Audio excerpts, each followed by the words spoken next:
I wanted to talk a little bit about the Liverpool game. There was a really great clip where Malo Gusto approached you pitch side and started doing loads of tactics, and you was like, yes, yes, yes, go.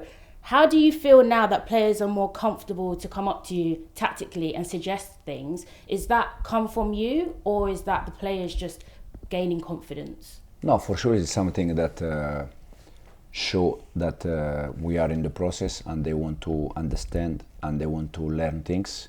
That moment with Malo was just a doubt that he had in that moment, so he was asking for clarification, and I just explained him, and that was the reason why.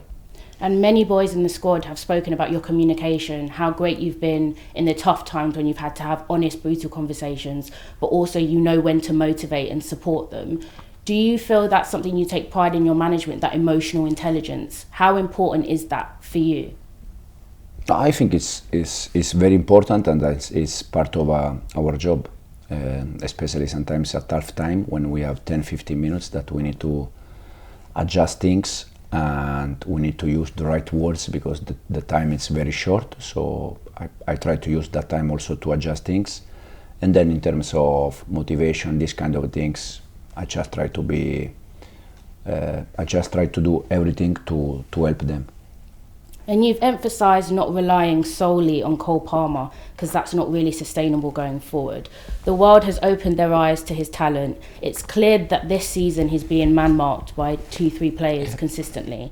How do you coach a player with his talent to sort of adapt his game or use other players around him to free up more space? Yeah, no, first of all, we use him also, we use that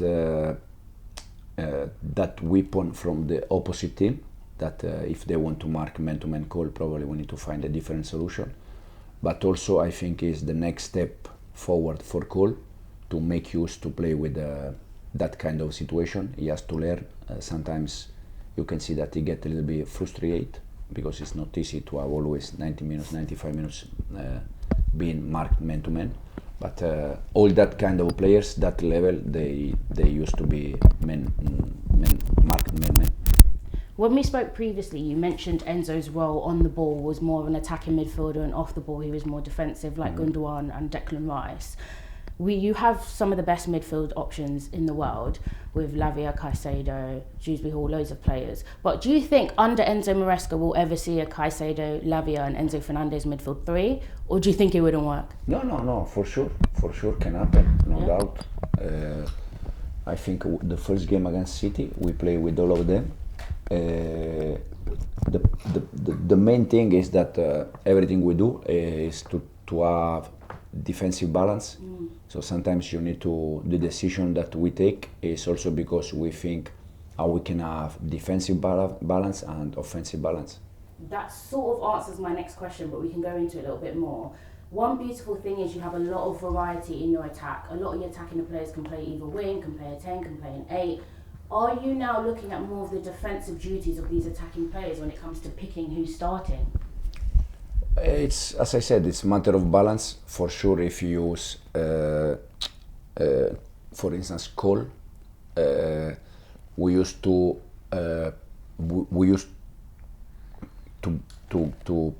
get around Cole with the more physicality player, because we know that especially Premier League is tough league and you need to be defensively strong. Probably the last game against Liverpool with Moy and with Romeo, Enzo was on the bench, but that means that he will be always on the bench. But it's just, as I said, matter of the right balance. And the stats don't lie this season. Chelsea are having very strong second halves. You've only conceded 3 goals in the second halves of your games.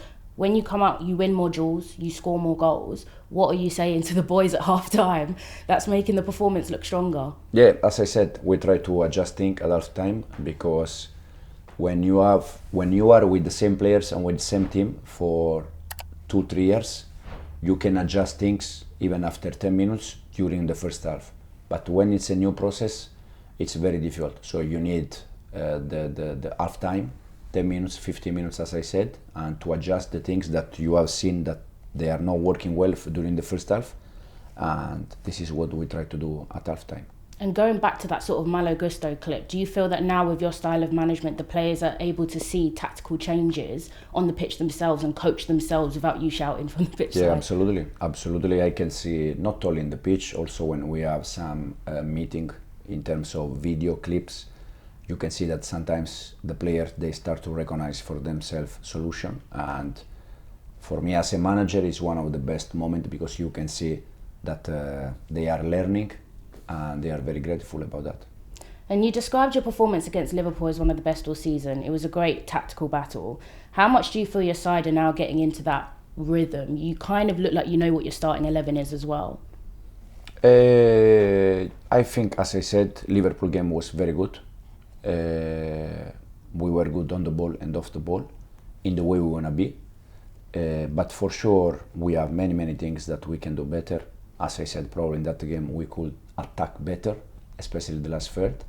And probably we defend very well because going to Anfield and thinking that you are not going to concede chance or transition, I think it's impossible. It's not real, it's more PlayStation.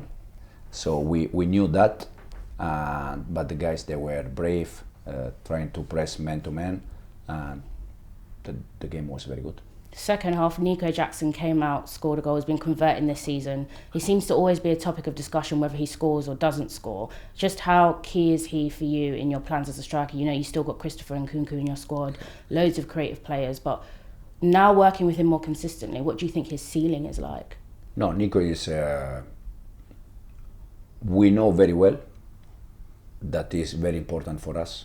On the ball, he's working fantastic, he's scoring goal, he's assist, is linking with his teammates, and off the ball is working hard, is pressing in the way we want to press, and he's doing fantastic with us. As you said, we have Christo also there that is going to help us because the season is very long, we have so many games, and also sometimes the game plan can be different, can be more for Christo than Nico.